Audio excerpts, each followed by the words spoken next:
I owned my own business for 10 years in Staten Island, New York. It was a barbershop. And I came from a place where you set up to end up either in jail or dead. So for me to be here standing in front of y'all is a miracle, and it's the epitome of don't give up.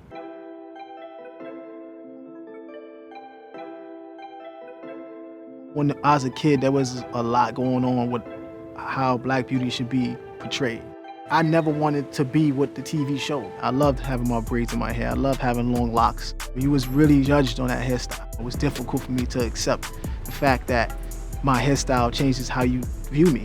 When I had my shop, I was given a lot of free haircuts. I would go to group homes, places where people needed to be inspired.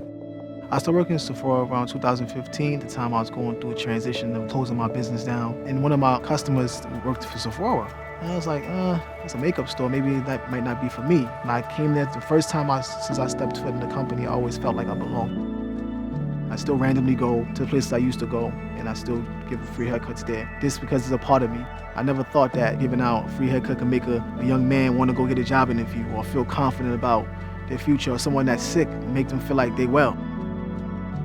Beauty is a powerful thing. It's like a force. It's something that can change a person's mind, man. Because when you feel beautiful, you feel like you can do anything.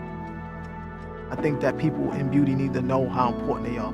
You are part of something beautiful. You make people beautiful, and that same power that you give people lives in you. Beauty makes this world go round.